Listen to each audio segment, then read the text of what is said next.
What's going on, guys? Boss Up A6 here, back to another video, and today I'm here to do my NXT 2.0 Heatwave review. Because apparently ECW has not died yet, apparently. This show certainly happened. It wasn't bad, but it wasn't great either. And if you guys did notice, I think I already talked about this, the reason why I didn't review last week is because I just didn't feel like reviewing it. I'm like, just NXT is very frustrating show sometimes, and yes, I do have popcorn with me. So, yeah, this show felt like it was just there, but we did get some surprising come-ups, or up-and-comers, if you will. So Heyman does narration on all the matches that are happening tonight, and we start off with the North American title match between Giovanni, Vinci, and Carmelo Hayes, and Carmelo has a Giovanni Vinci shirt, and he burns it during his entrance. Match was fine. It was well worked. Just, the Giovanni Vinci character is stupid. Vinci's a damn good worker in his own right, and Hayes is absolutely awesome. Big chops by Vinci. Vinci at one point dives on the Hayes and Williams, and we got a holy shit chance, but he kept getting bleeped, and that was really annoying throughout the entire show. Springboard moonsault, but Trick puts Carmelo's foot in the rope. Trick kept interfering. Somehow there was no disqualification. Powerbomb the Trick, and then go for a powerbomb on Hayes. Hayes reverses it. 1, 2, 3. Hayes wins. Okay, there you go. Solid match. It was a very solid match. Then we get footage earlier of Toxic Attraction showing up, and Steiner is there. And I'm aware of the whole speculation that apparently Cora Jade and Rex Steiner are dating. Okay, good for them. And Maynard Rose basically just says, "Hey, good luck in her title match. Let's see who will walk out as champion." Spoiler alert: they both win. Then Julius is in a chair, and apparently over the weekend he saw the footage of the 8-man tag numerous times, and he has found the verdict. So far the show's been alright for the first 20 minutes, and then it goes off the fucking cliff because Von Wagner's here. God damn it! I thought we got rid of him. Apparently we didn't.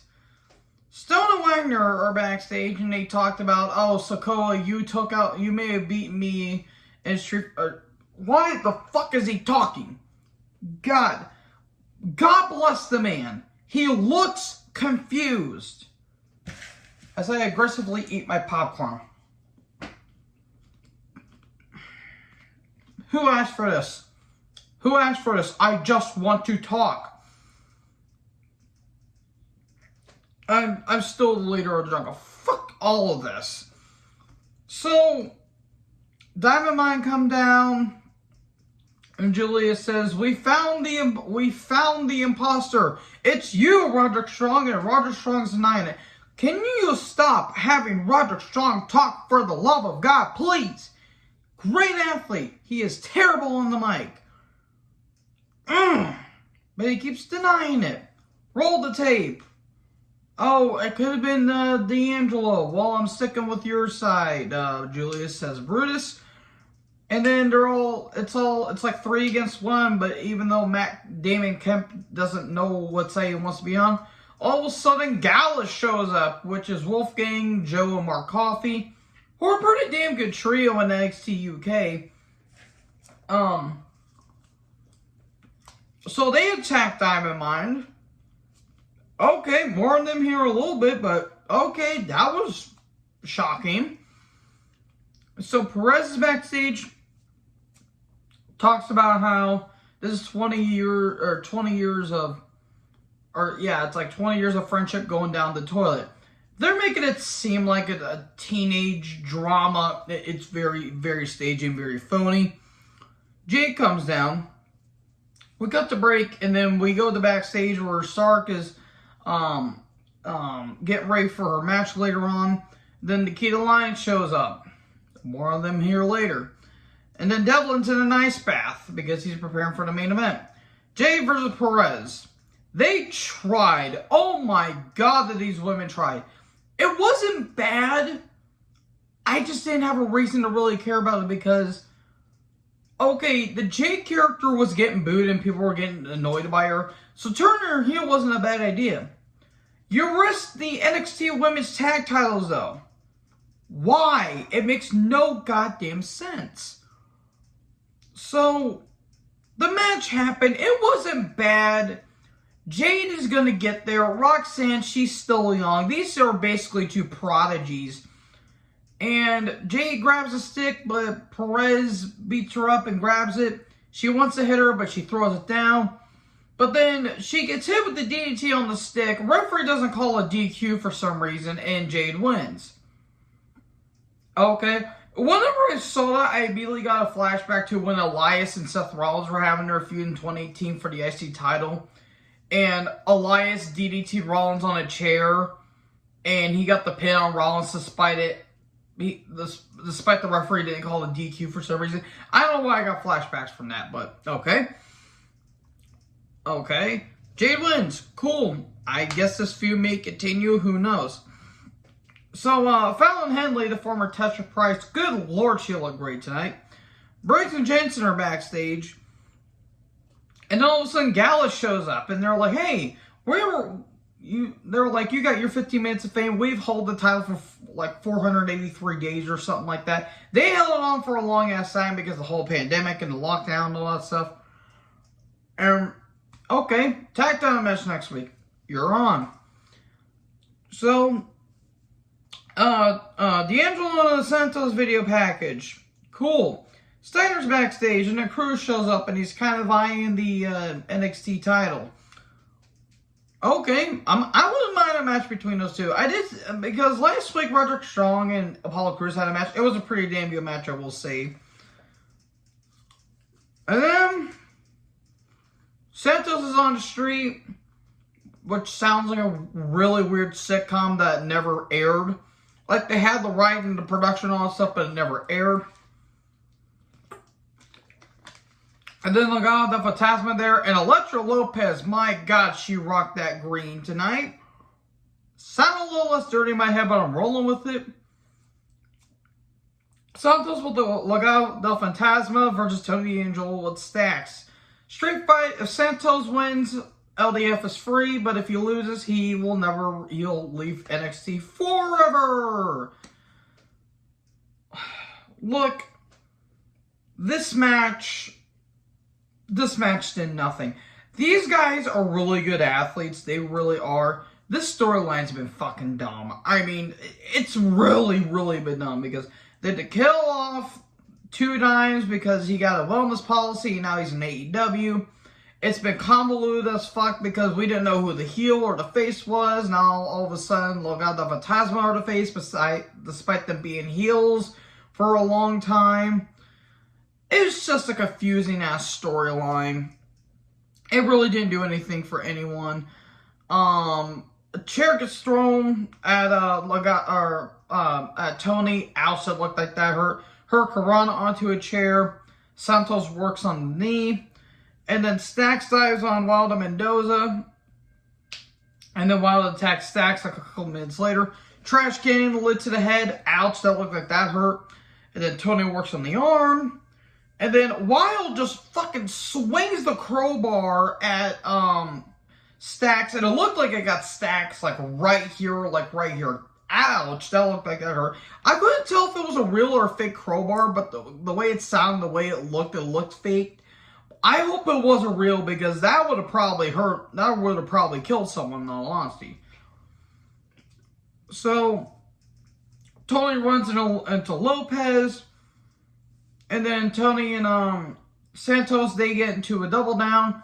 And then there's a crowbar on one side. There's brass knucks on the other. They both run to get their preferred weapons. Tony grabs the crowbar. Santos grabs the knucks. But oh no, Tony with the crowbar shot. I think Santos did get the knuckle shot, but I think Tony just got the hit on the crowbar better. and lands on top of Escobar, 1, 2, 3, and Escobar loses. He is now gone from NXT. I think this is just a way for him to be called up. If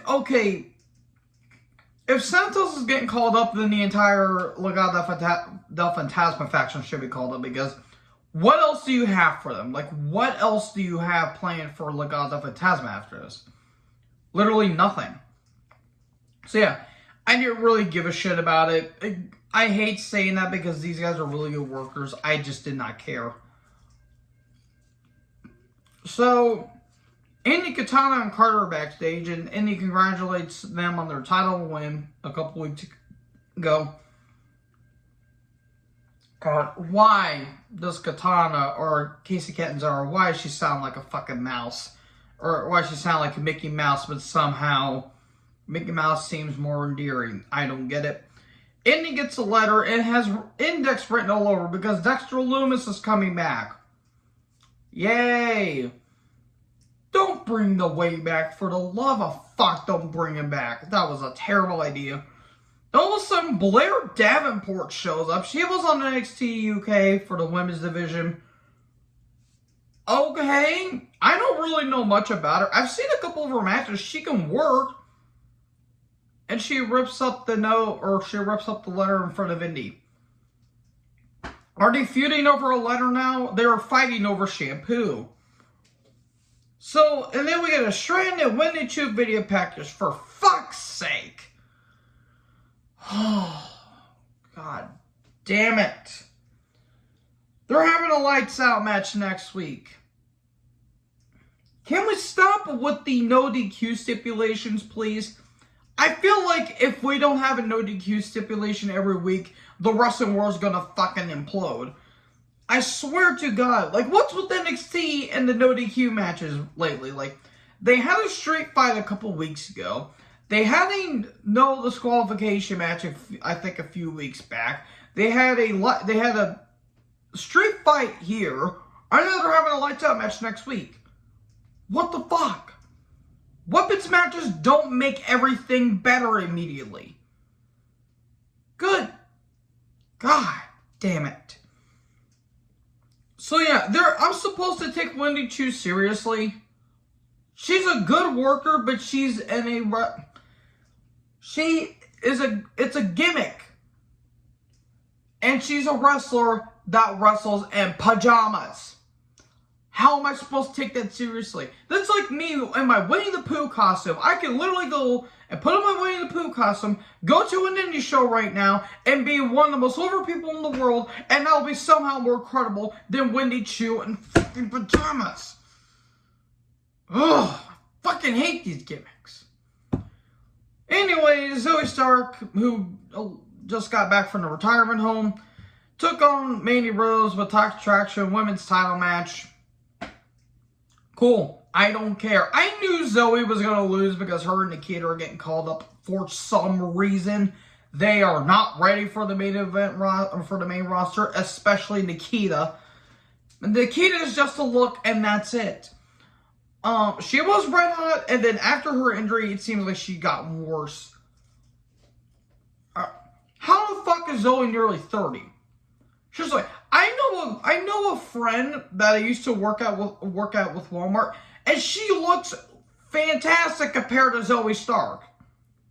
And I think that former coworker of mine, she's in her like early 20s, and Zoe's nearly 30, and yet somehow she looks way better than Zoe. I don't get it. Zoe got her knee worked on because of the previously injured knee. And then Nikita attacks Dylan and Jace. God damn, Jace Jane looked great tonight. Zark lands on her neck after a suplex. Ouch. And Zark gets her to finish her on the bad knee, but Mandy rolls over. And then Zoe's knee gets hung up on the ropes. And then a knee strike. Oh, the brutal knee strike, but a kick out. What? No one's ever kicked out of it. Then Mandy puts the knee brace on. Knee strike with the knee brace. 1, 2, 3. Mandy wins. I really don't know who's going to take the title off of her. I hope it's not Nikita, because Nikita is not ready for it. She wasn't ready. Okay. Then Quincy Elliot is backstage. I have seen some of his work. I don't get the gimmick. I really don't. It's kind of like Sonny Kiss, but Sonny Kiss is more interesting. Look, I'm not trying to be mean. I'm really not, because the guy seems like a really, really, really nice person. I just don't get it. I don't get this character. He is the super diva. I'm trying to use my words carefully here, because I don't know the sexuality around Quincy Elliot. And if you guys do know, let me down in the comment section below, and I will completely take back the regards I'm going to say. Please tell me, because I don't want to seem like a shitty person, because I don't know. I really don't know anything about Quincy Elliot other than he's been on Level Up, so that's about it. Then Grayson Waller's backstage. Great, because this show didn't get any better. Grayson Waller, aka what Glenn Hughes would sound like if he was high on helium and not coke in the 80s. And he talks, and I was uninterested immediately when he was just there. He's going to be having the Waller effect, the best show in WWE. Yeah, bullshit. Piper's Pit blows him out of the water. And Piper's been dead since 2015. And he's going to be having Apollo Crews there. Cool. Then we get Jordan Devlin versus Rex Steiner for the NXT title. Steiner breaks a box with the sledgehammer during the entrance. Man, they really wanted me to give a shit about this match. I literally could have fallen asleep and I still wouldn't have been as bored as this match was. God bless Rick Steiner. How the fuck does he look? He looks so much like Rick. It's honestly astounding. Devlin's a really good worker. He is. He really is a good worker. After the pandemic, no one really gave a shit about him. No one did. And I'm disregarding the whole part of the speaking out movement. I'm disregarding that. He has not been interesting in a long time. He had a great match, an empty arena match with Ilya Dragunov a few months back. Fantastic match. He's just boring. God, he is so boring. Devlin gets his shoulder targeted, even though Steiner was the one that was getting his shoulder worked on. Eventually that happened in the match. Frank Steiner off the top, but a kick out. Spanish Fly and a brainbuster, but a kick out. Two spears. Devlin's mouth was bleeding because of a blood capsule probably. And he was smiling. Third spear, press slam, 1, 2, 3, and Steiner wins. All is good in the world. And then Tyler Bates shows up, the new NXT UK champion, because unfortunately Ilya Dragunov did suffer an injury and Bates won it in a tournament. So, okay. Okay.